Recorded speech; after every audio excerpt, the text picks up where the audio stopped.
Okay, hi everybody. Video 3. I was thinking about doing a video about Will Smith and his movies for a little bit because I already did a video on Will Smith considering the Fresh Prince of Bel-Air. So if you want to see that, just look for it. It's there. All right. So this one is focusing on two movies and one more so than the other one, but I'm going to mention it because I did a video a couple weeks ago about Margot Robbie and the fact that she was in I, Tanya and Barbie movie and, the fact that she's been in a lot of good movies. Well, one I didn't mention, and I think I was kind of waiting for to mention in the Will Smith video is they did a film together called Focus, and it was a bit of a departure for Will Smith and his genre of family-friendly movies. He started with, of course, the Men in Black, Men in Black 2, and Independence Day. I mean, um, I think I've said this before, but he was known as the summer movie hit. Every movie that he did around the 4th of July always did big box office numbers. So then I think, like most actors or actresses, you want to stretch your muscles and see what else you can do, and also prove that you have some range. So I think that's why he did Focus. It was a spy movie, kind of. He was looking for her, but he didn't know he was looking for her. But it wasn't a romantic comedy in any sense. But it did. They did bond a friendship. But then it was always he wasn't sure what her motivation really was because he found out she was connected to something bad. I forget what it was, but it wasn't, you know, it wasn't your typical Will Smith fare. And I did watch it, but for me, it was a good movie. But I just wouldn't watch it. I wouldn't watch it again. So, but, uh, showed that he could act and, showed that Margot Robbie was up and coming. Like they had talked about her before.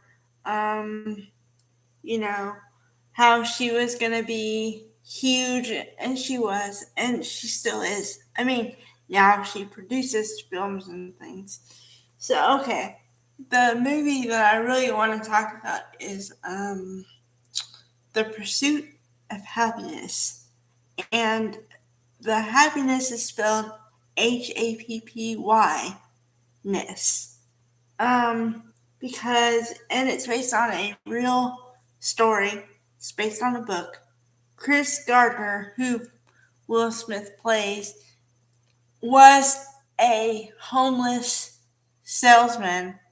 Um, but his wife, and I don't know if this is true to life, I'm not really sure if everything is autobiographical or there were some liberties taken. But in the movie, and as always, an all star cast. His wife is played by Tandy Newton, who is very famous, a very famous actress. She's originally from the UK, but she's been in, she was in Crash, and she was in ER for a second. And she's been in a lot of other things. You can check out her IMDb, but it is expansive. So, she plays his wife Linda, and the thing about their marriage is she always does something you shouldn't do in marriage or any kind of relationship. She keeps score on who does what in the marriage. So the fact that he is not a successful salesman, she takes a affront to this because she thinks that the man should be the provider. And she's resentful that she has to work all these hours to provide for the family. And she sees her husband as doing nothing and having these dreams. And she doesn't think any of them are going to come to fruition. So, okay. So he says he has this idea for, you know, he's going to sell a bunch of these medical testers. Like, apparently they test your blood, and he's going to do really great with it. And she goes, well, the last ideas you had didn't work out. And so she just leaves. And to be honest, if you see the facial expressions in the movies, you can tell that he wants her. He doesn't want her to leave, but he is totally dejected when she doesn't have any faith in him. So she leaves, and so he's left to be a single father to their son, which in reality is his real life son, Jaden Smith. And so he now has to take on that responsibility as well. And so he's still the salesman, and he's still pushing, but he comes out of work and like he's done for the day or whatever. And he realizes that all these people that he crosses on the street or passes on the street are really happy. And he wants to know what they're doing to make them so happy. So he finds out that he has to take an exam for, I think it was real estate or something. And he says, okay, if that's what it takes to be happy, that's what I'll do. So he spends all of his time, besides when he's not working, with his son, and he drags his son, like, not drags, but takes his son everywhere with him. And the only thing the kid has in his possession is this Scuba Steve doll-like thing. Okay, that's the only thing he has. So, and he doesn't really complain about having to be places and everything else. And I have to say, the saddest moment, besides the other stuff, which I'm going to mention, is the fact that he loses the doll, and he realizes that Will Smith realizes that his son only wants this doll, and so he feels bad about it. But okay, so another like part where you're like, oh my god, he runs out of money, okay, because he can't sell the tester thing or something. He gets a lot of doors slammed in his face, so he has to literally sell his own blood to make money. And he's in the homeless shelter. They were in a homeless shelter, and he was bathing his son using the sink water and like soap and stuff. It was like really like it shows down and dirty what happens when you have no money.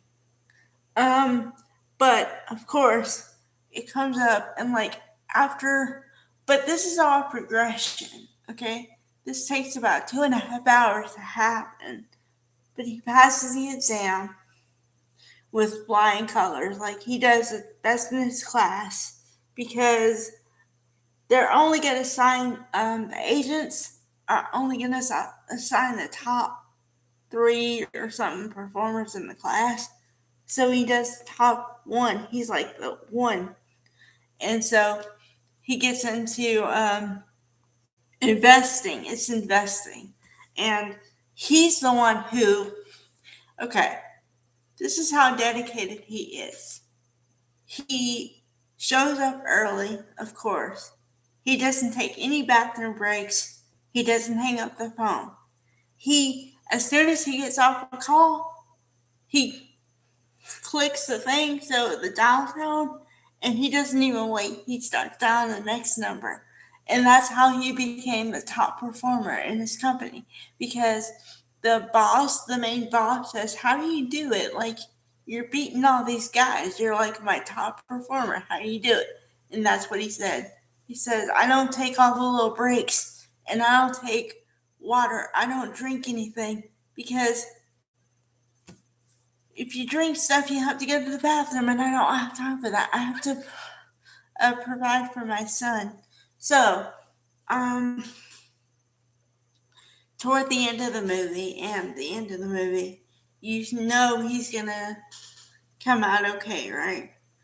But it's just that moment where it's like you're on the roller coaster with him, and like when he reaches the top and he's gonna do good, like you're happy for him. So yeah, and then he turns out to be happy.